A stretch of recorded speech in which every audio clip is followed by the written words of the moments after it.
Hey, it's Yolanda at Dryer Buzz and, of course, 27 Answers. I'm excited about this part of the series because we're really going to deep dive into networking.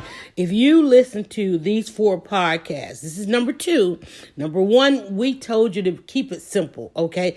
You are self-employed because we talked about how we've come up with all these different cute names, ways to say but not say that we are selling, that we are self-employed, that we have a product, we have a service. Listen, I need you to become my customer, right?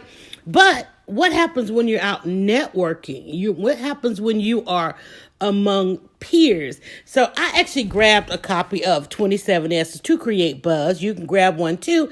It's on Amazon. You can go to 27answers.com. Sometimes I have to thumb back through the book myself to see what have I said, because I really wrote some brilliant stuff. And sometimes I need to take my own advice. Now, interesting enough, you know my favorite number, 27. Everybody knows that's my favorite number. That's my price point. But did you know in 27 Answers to Create Buzz on page 27, coincidence? Maybe, I don't know.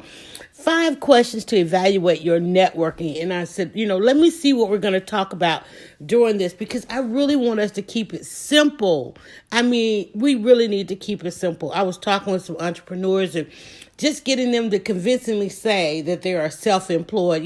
I understand you could be 80-20, meaning in the workplace and the marketplace, but if you are selling something, if you want people to become your customer, if you want people to stop undermining your business model, which is really why I'm doing all of this, because when I work with entrepreneurs or any of the cute phrases, they always come back to the fact that people are undermining their business model. And one of the reasons I tell them is because you have yet to go pro. You have yet to go pro, become fully, actionably, functionably professional in what it is you do. You're leaving some gaps. There's some holes in your messaging. There's some holes in your process. There's a gap here, there, and everywhere, right? Because if engaging with another soul and they don't become your customer, they can't figure it out because you haven't figured it out how to say it. I'm Yolanda. I'm self-employed. I sell books. I sell digital products. I sell web design. I sell all those things to help people create buzz. And I'm very selective who I sell to.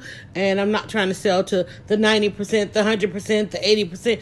I'm selling to that 30% that's ready to act now, because that's how the internet goes. Like, you push that button. You might listen to this podcast. Let me tell you, I know for a fact there are those who will listen to each and every podcast pretty much for a while. And then they'll come as if I remember what I recorded like it was yesterday. No, like I wrote this book, turn to page 27. I've forgotten that I had written something called 5 Questions to Evaluate Your Networking. You have to go back and evaluate. You have to go, before we go forward, we have to go back and evaluate. And I looked at this and I saw the questions that I asked, and then I answered, because that's what 27 does. I answered all these 27 Answers is full of frequently asked questions. And I blogged about it. I took those articles and I put them in this book called 27 Answers to Create Buzz. It says, when planning, page 27 of 27 Answers, coincidence. But when planning to attend networking events or commit time to online forums, ask yourself these questions. How engaged are the participants? Is the leadership successful in my industry? Will your business receive exposure with customers? Does networking with the group fit into your schedule? Some very simple questions, because a lot of times people will be out there and they'll think that, that person's, they've got some things that I want to acquire, so therefore I should do what they do and follow what they're doing. But if that's not your industry, you're probably not going to get the results. The first thing you need to do is, what is your industry? I just told you in the podcast before this, convince yourself, convincingly say to someone, I'm self-employed. Because that puts the onus back on, I need results with this engagement. I need results at the end of the day. Even if you have to convince yourself that you need results at the end of the day, because you are self-employed. You can't sit for 8 hours or even work for 8 hours and have that guarantee. Listen, you got to get your results. So You certainly don't want to be somewhere where people are not engaged. You certainly don't want to be listening to a leader that's not necessarily successful in your industry. Now, they might have some behaviors and some habits and patterns that you might say, oh, I might need to do that. But again, who are the people that are successful in your industry? Will your business receive exposure with customers? Now, let me explain that part right there, because first and foremost, in most networking situations, you are networking with your peers. Now, you want to go in there and think of collaborating with another individual so that you two can access each other's following, audiences, lists, and so forth, so that you do generate some customers.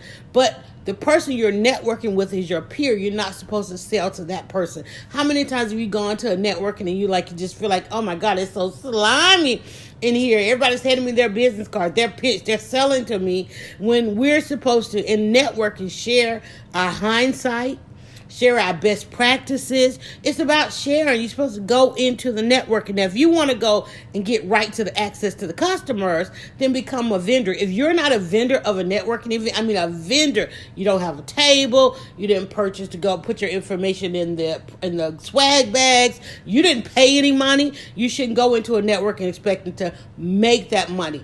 Find somebody in there to collaborate with, and y'all do that outside. Too many times, because when you go to a networking event trying to sell and you didn't pay for that process, then you are undermining their business model, right? You run into the network and you put your cards in the chair, or information on the table, and all those kind of things. You haven't even said hello to the host. You probably parked right next to them and didn't even greet people. Listen, you are one of those people we all talk about, right? So make sure that you properly associate yourself with these events, right? And keep in mind, these are your peers. You are there to share hindsight because you are all self-employed, right? And at the end of the day, while you might need customers, it's good to network with peers, reading page 27. But networking should also offer a chance to collaborate with others and gaining exposure for your business. You are there to garner a collaboration for which you then might garner the exposure and gain some customers. Your customers are not at the networking unless you paid to be there in a vendor opportunity as a sponsor, those kinds of things, okay? Go pro. Does the networking group fit into your schedule? And then does the networking have an advantage to your bottom line? Will participating in the network help your business grow or make money, right? And flip that around. What's your best practice? To that question right there, take that best practice. Lead with that best practice in the conversations and in your networking. Got about 30 seconds again to tell you.